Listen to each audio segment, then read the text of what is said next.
This conference will now be recorded.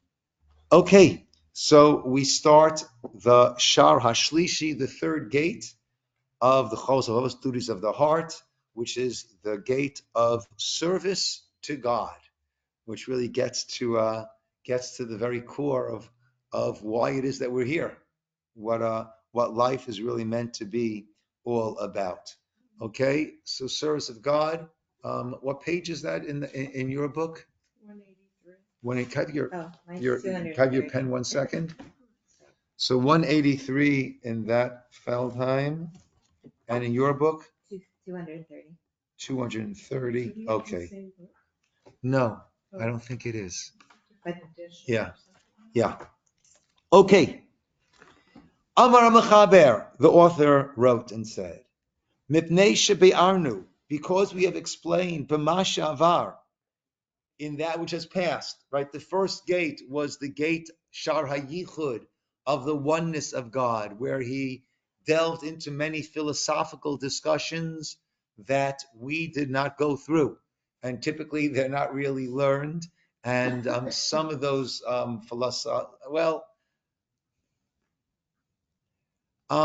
think for the most part, the issue that people have is not a philosophical issue, but it's a matter of deciding that we want to do it. So typically, Shar HaYichud is not studied through. We didn't learn through that. The second one was Shar Bitachon, which was Shar Bechina, excuse me, Shar Bechina, which is discerning, finding God in the world and all that goes on around us.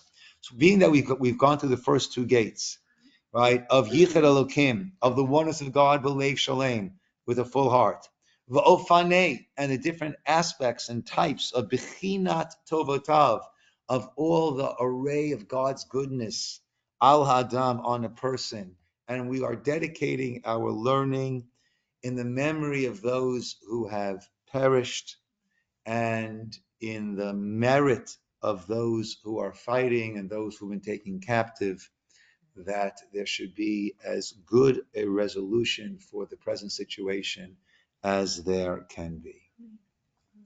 Hitchayavnu. Now we are obligated, lizkor achar to mention afterwards, masha adam chayav linhog bo. How does that then reflect on us? What is it that we now need to do with all of that information, all of that knowledge?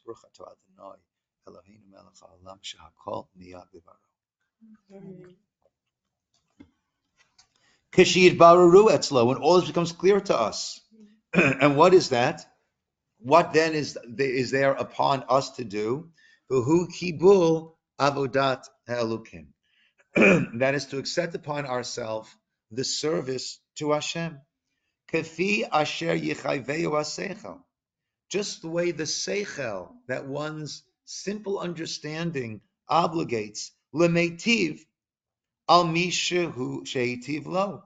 If someone has done good to you, so then the bare minimum is that you reciprocate, that you return it.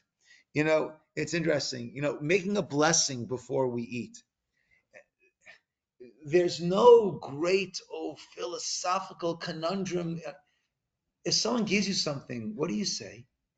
Say thank you, right? It's like the most basic thing that we teach, right? From the youngest age, say thank you, show appreciation, acknowledge this person gave it to you. That's what a bracha is. We're saying thank you. We're acknowledging that with all of our sophistication, we could not have turned that pit into a watermelon, or whatever it might be, right? So it's that basic acknowledgement.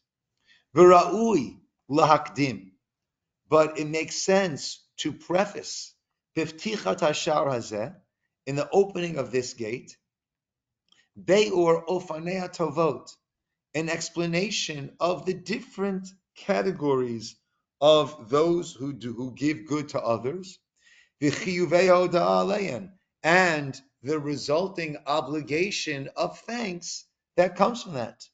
Mibnei Adam, of the interactions of people, kitsatam likitsatam, one to another, right? What are the different benefactory relationships that we have in our world? And then we can build on that to go from that al el mashenu chayavim bo lebari itala, to that we're obligated when it comes to the Creator. Min hashevach, of the praise, v'hoda'ah, and the thanks, al rov chasto, on his abundant chesed, kindness, the godel tuvo, and the great amount of good that he gives aleim to us. V'nomar, and we'll say, kimin ha'yadu etzleinu, what's known to us, he called meitiv eleinu, anyone who does good to us, anu chayavim lahodalo. We need to appreciate that, thank, kafi kavanato lohoil lanu, according to the kavanah. What was the intent of the person? V'im yikatser b'maaseyu l'davar, and if his actions will end up being minimized, sheyikreyu l'davar sheyikreyu, because of something that got in the way, v'yimna'eyu mehitiv elenu, and that held him back from doing that favor for us, hoda'ato chova aleinu. Nevertheless, if the person wanted to help and was willing and able and did everything they could to help, but something prevented it, then we should still show gratitude to that person. Since it's clear to us, kidato, his intent, aleinu latov, was to help us. And his intent was to bring benefit to us. So even if a person didn't succeed or didn't fully succeed, that would not take away from the appreciation we have, because they did everything they could and they got stymied for whatever reason.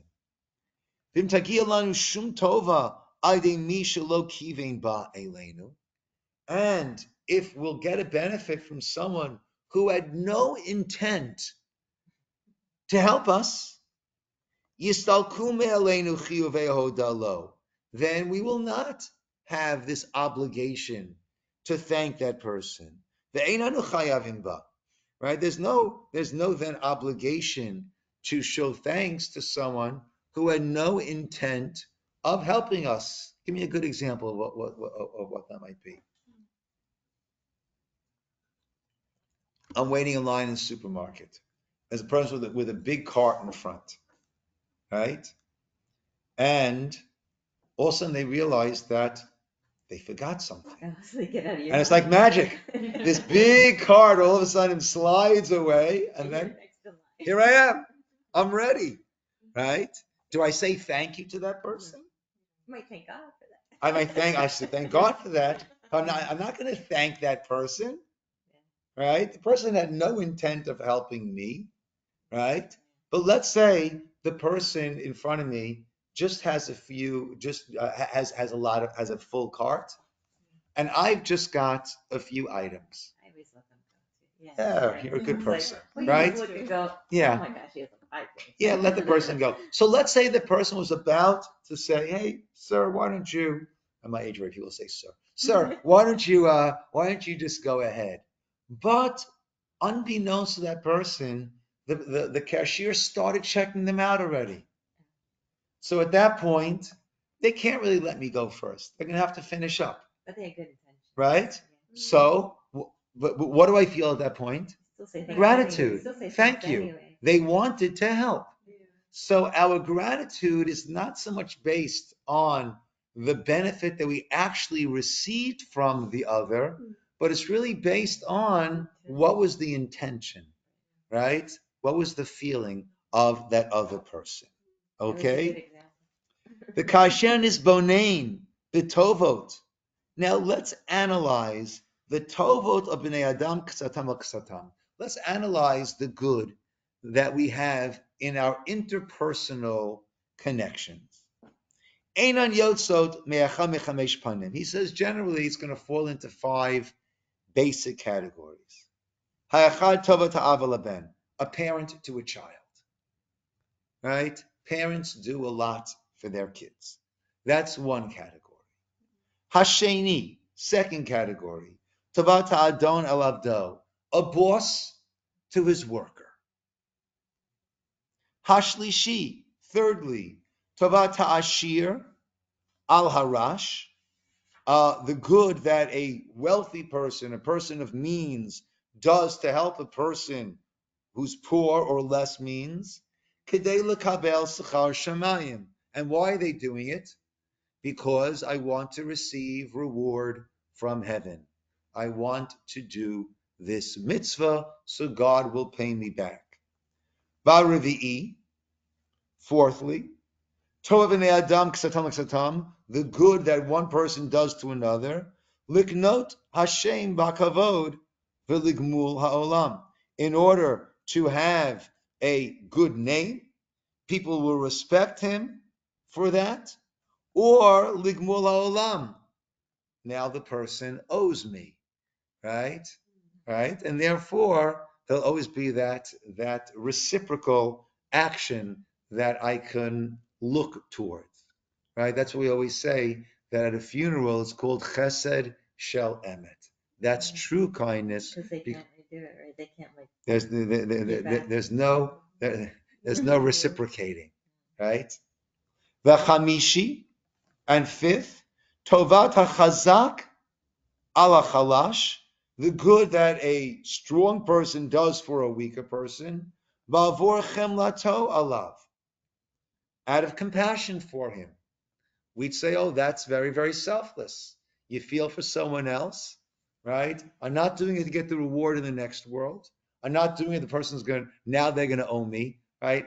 They're not giving anything back. You're not counting on that, but you're doing it. You have compassion. Shu ko'ev alinyano, that you're in pain when you see the dire situation that this person is in. And now let's investigate now the kavanat kol asher siparnu. Let's look at the kavanah, because once we established before that your degree of appreciation is commensurate to the intentions of the person of your benefactor. So let's examine the intentions of these categories. Im eina tluya b'davar. Is it dependent on something? Are there some ulterior motives? Ki im lo toel mishitivin aleim ulo. Is it purely to help that person? Or are there some other motives, other gains that the person gets? And let's go through one by one. Utchilatam, let us begin. The first example we gave, tovat ha'av al beno, parent to child. Umina yedua, it's known. Ki hu mechavein rak l'toelet atzmo. The parent has their own self in mind. Let's hear. Ki aben netach me'av. This is a part of you, the parent. This is not some disparate being. This is an extension of you.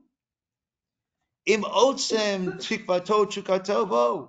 And all of your hopes and aspirations of all the things that you didn't accomplish, you're living through your kids, or vicariously, right? Your kids.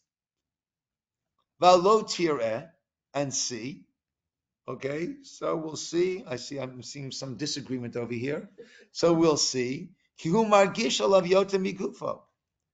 more concerned about your child than you are about yourself when it comes to the machalo, right? When it comes to your food, uvnishteo, right? There's only one left. You could have it. No, you have it. No, I wasn't planning on eating that. It was on my plate. No. Just because it's on my plate doesn't mean I was planning on eating it. No, you have it, right? Uvechsuto, right? So the child will get the nicer garments, and the parent will get along with whatever we get along with. And we try to push off any nezek, any harm. We want to protect that child. And and it becomes very easy, light in our eyes. Saval hatoreach, the impositions, the hayigiyah, and our toil, ba'ad menuchato, for them to be at peace.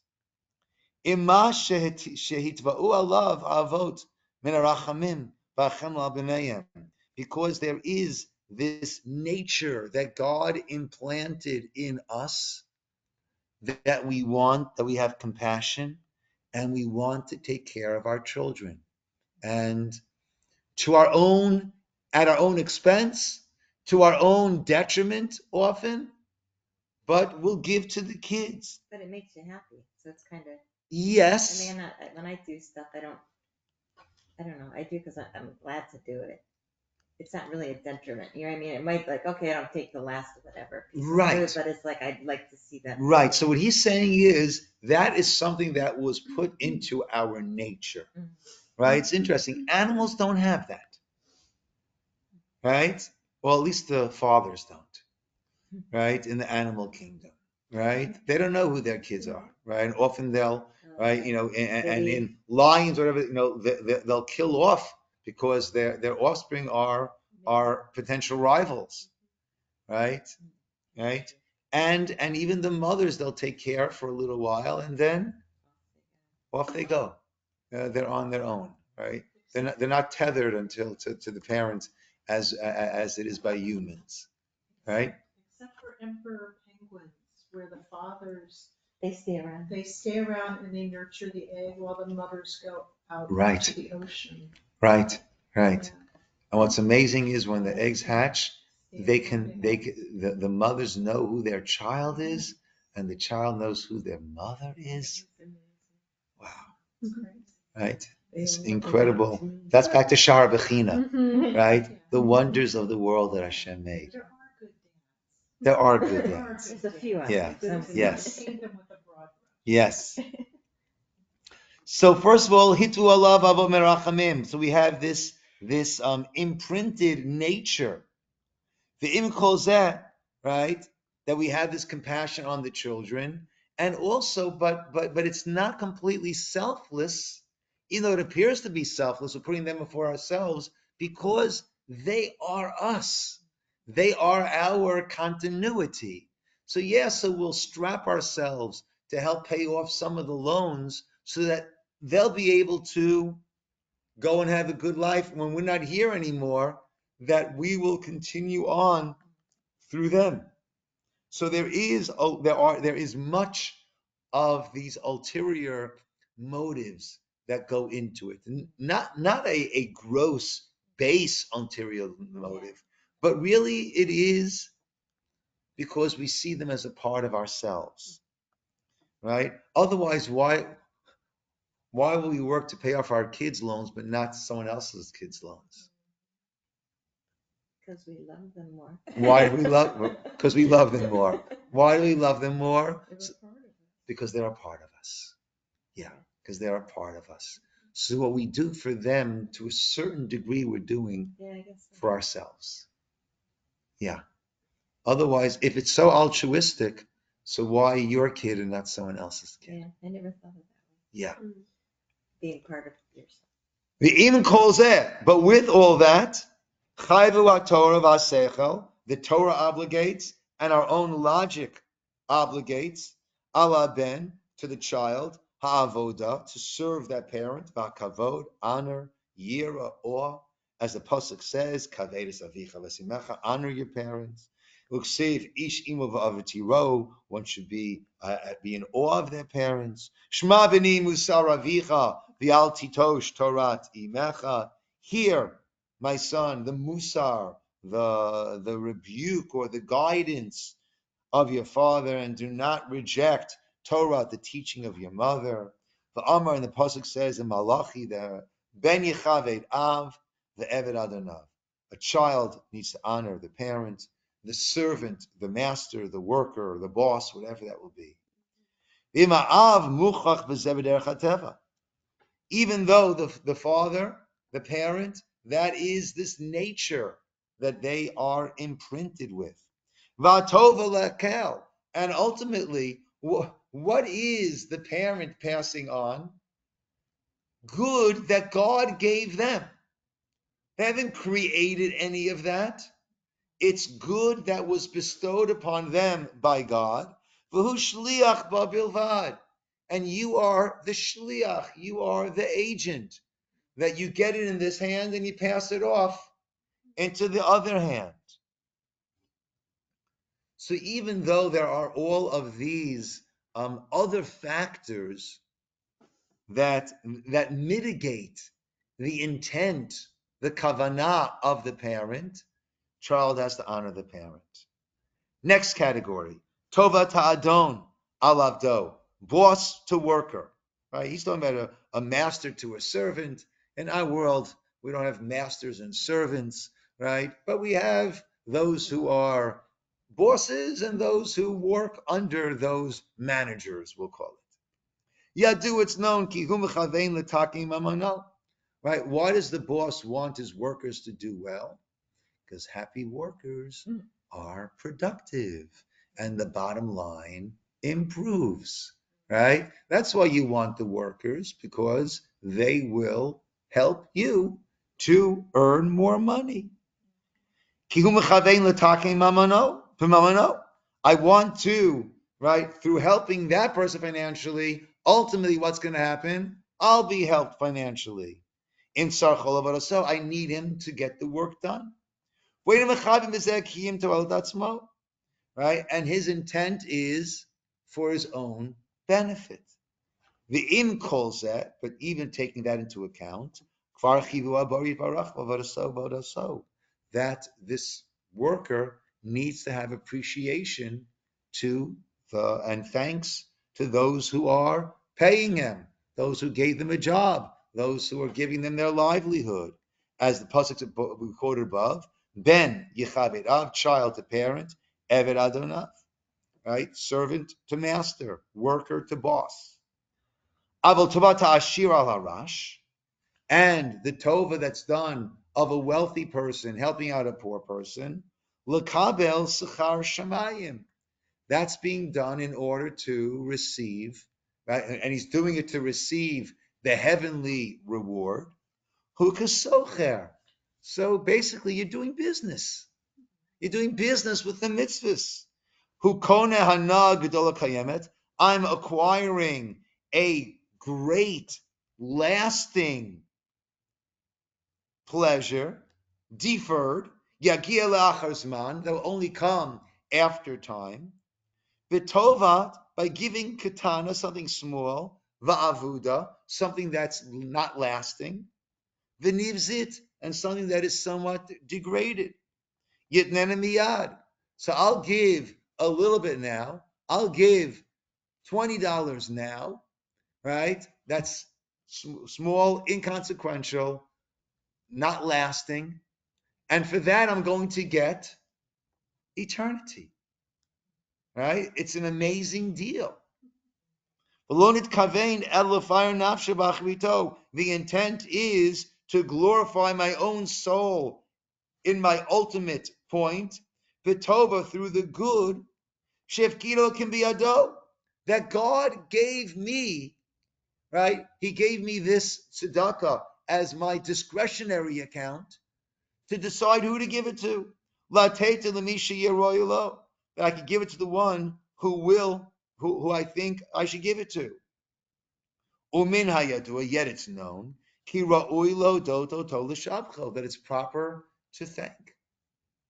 For the person who's receiving that, to thank, to praise. Even though his intent was for his own benefit later on. Nevertheless, he's obligated in giving the thanks. I told the story of a sukkahs of the time, a sukkahs holiday many years ago when the Vilna Gaon was living. And in Europe, finding a lulav and etrog was not simple, right? This is European winters, right? And not great commerce.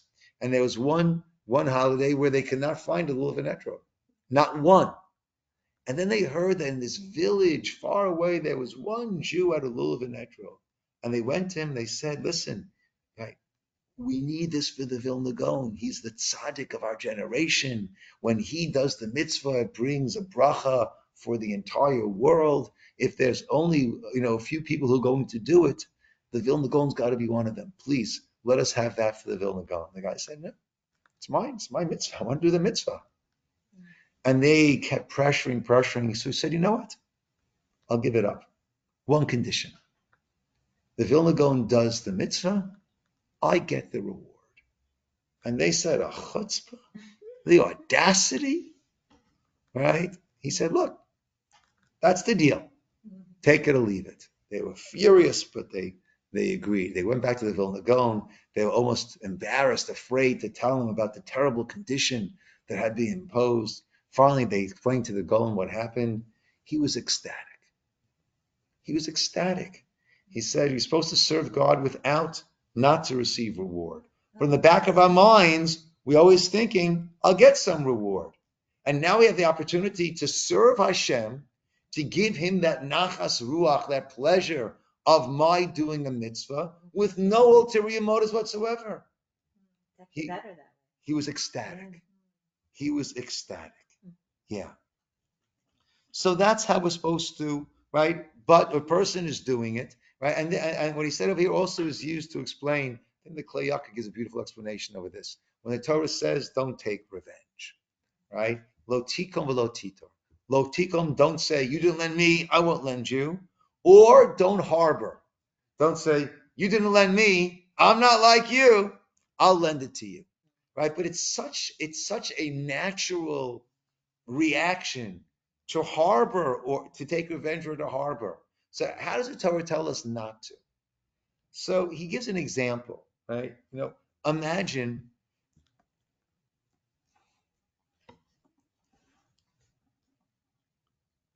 I could lend you a CD. And when I lend you a CD, I'm going to get $1 million for lending you that CD, right? So I asked you, can I borrow a CD of yours? I know we don't know what CDs are anymore, but I'm dating myself. And you said, no, I'm not going to lend you my CD.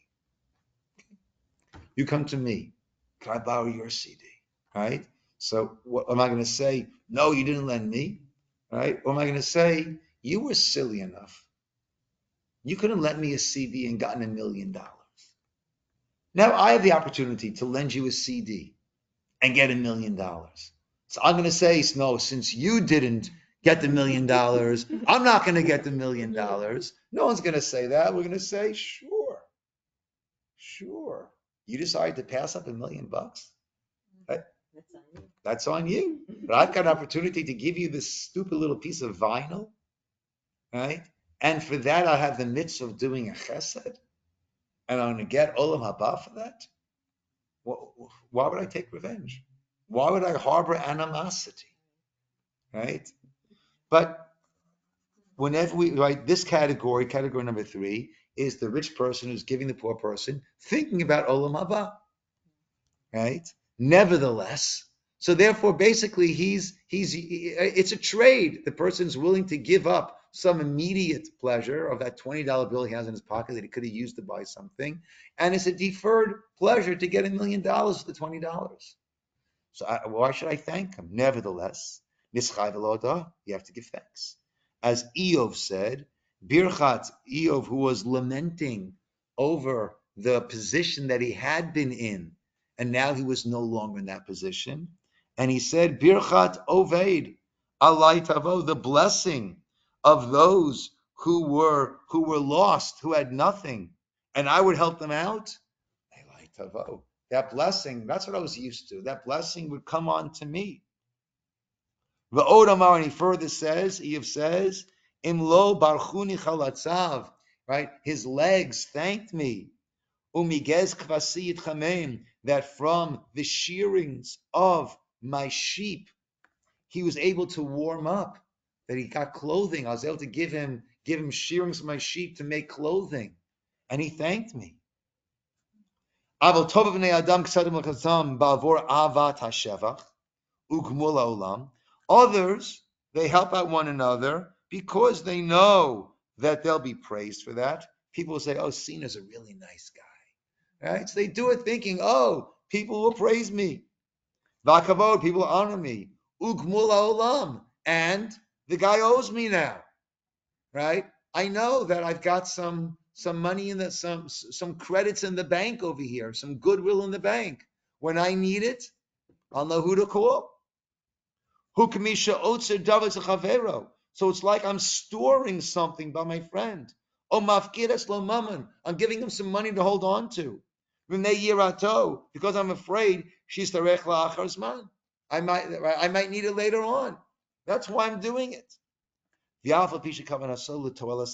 Even though my kavana is for my own benefit, when I'm helping someone else, as we said, the person needs to show his thanks and appreciation.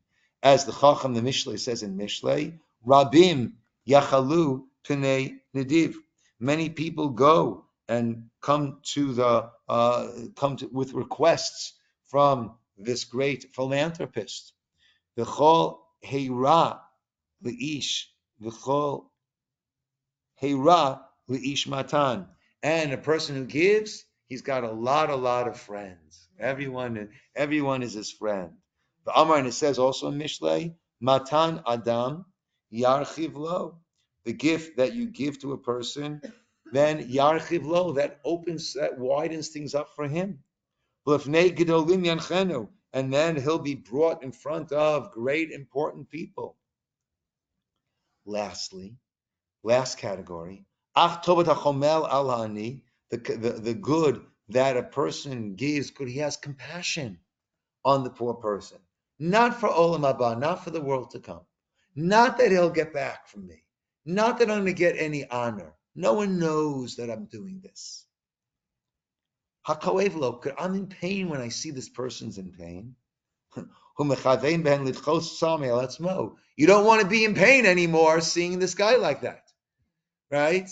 Whereas you having your guilty conscience that here I am living so well, this person is having such a tough time, so it hurts me, right? So what do? I want to alleviate his pain by I'm also alleviating my pain. Asher matzoag me'agmas nefesh kevo lemi shechamal alav. Right? To push away that tsar that he found from the pain of this person he's having compassion on.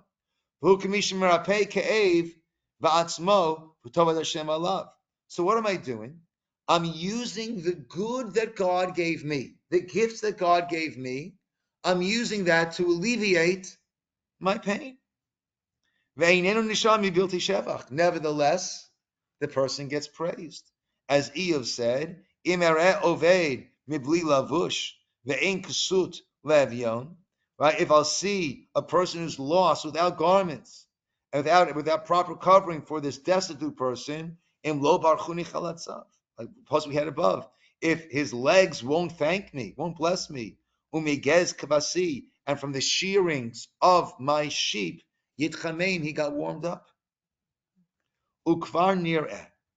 So we've seen from that we say Mashik Danu. Ki kavanat kol meitiv lezulato. Whenever we're looking to help someone else, mibnei adam, right, person to person help, there is some aspect of litoelet atzmo tichila. I've got my own skin in mind. I got skin in the game. To acquire a nice adornment in this world, or the next world, or to push some pain off my own soul, or to establish a secure financial future for myself. Nevertheless, even though there's always ulterior motives when anyone helps anyone else, that does not stop the praise and the thanks you've got to give. Meyira, out of fear, ume'ava, or out of love for them, umehashiv lehem gmulam, and to give them back for that which they gave to you. Afal pi shatova hi she'ula bi'adam, even though whatever they gave to you was borrowed material given to them by God. And they've got to do good with it. Kasher zacharnu, as we mentioned, either it's part of their nature or they're worried about their future. And whatever they give, it's not constant, it's not consistent. And it doesn't last. And any chesed that they do is mixed in kavanat to'elet nafsham, if with thoughts of their own benefit, o lidchot hahezek mimena, or to push off any potential danger.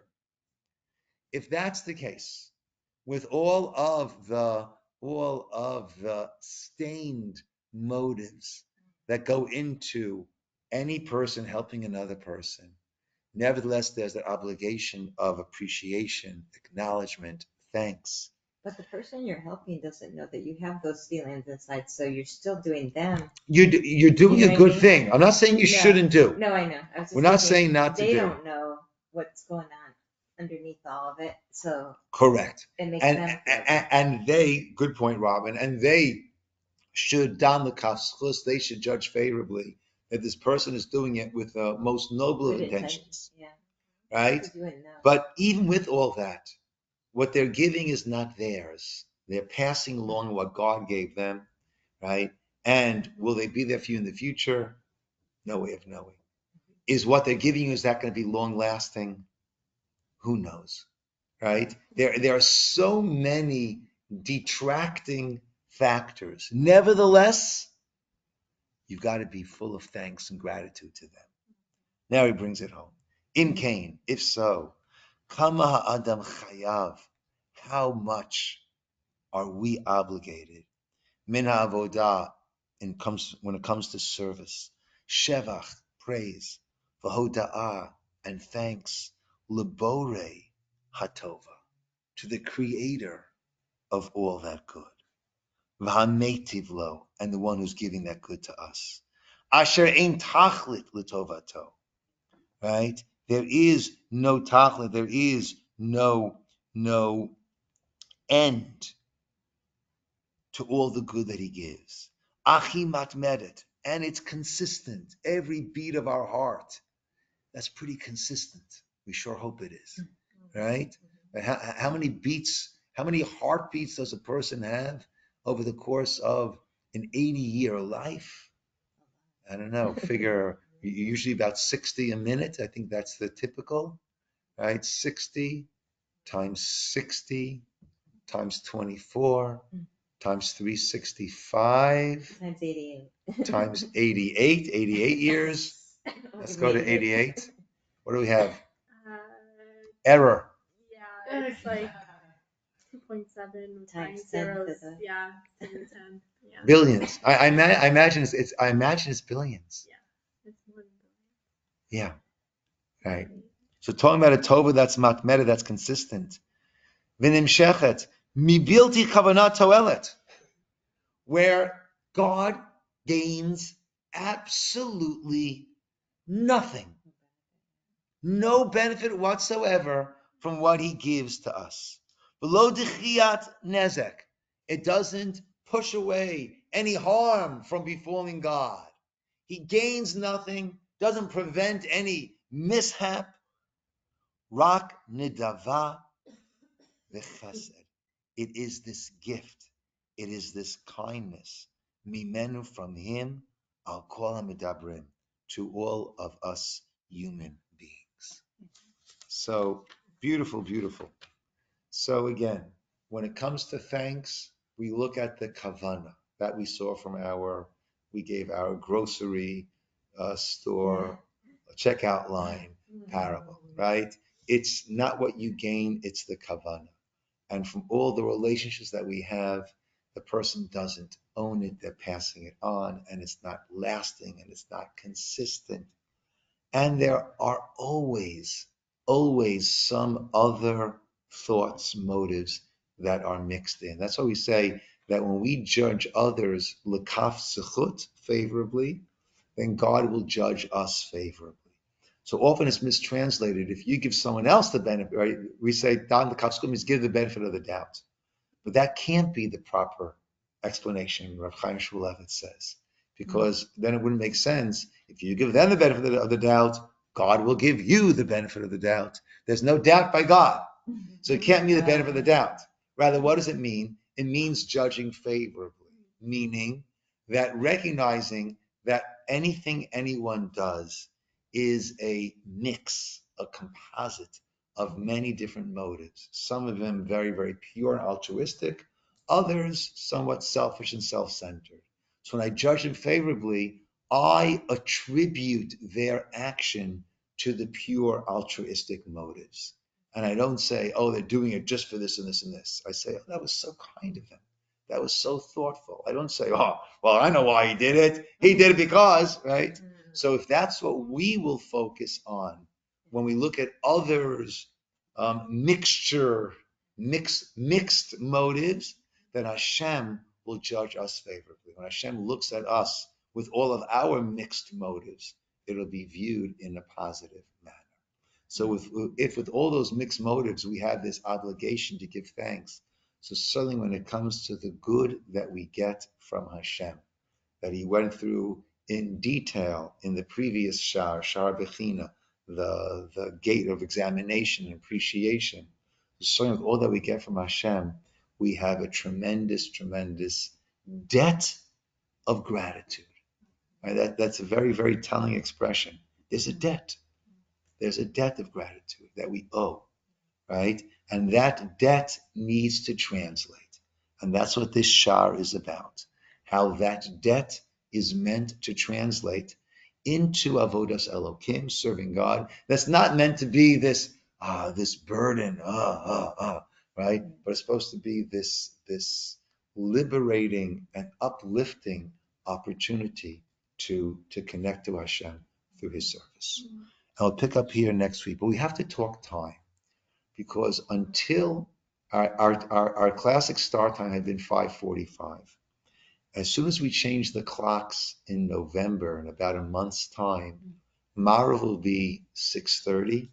Mincha, we set at 6:30, so 5:45 will work beautifully. Until then, this week Mincha is at 6, next week will be at 5:50, then it'll be 5:40. It's going to keep getting earlier and earlier. So what time should we set this for the next month?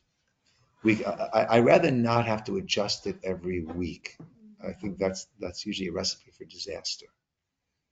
So it's getting earlier, you're saying? It's getting earlier and earlier, right? Right. We could set it at 6:30 for the next probably 3 or 4 weeks until we change the clock, and then go back to 5:45. Will that work? Sure. Yeah. 6:30 to about 7:15. Is that Okay. work for you, Sharon? I don't know. Oh, because you kind of look like, I don't I know. know, I tell you, I'm in this chaos here. So it's gonna be 6:30. The 3 of us were fine with it. Until She's fine with it. I'm sure okay, I'll I'm be going to stop the okay recording with there. it. I have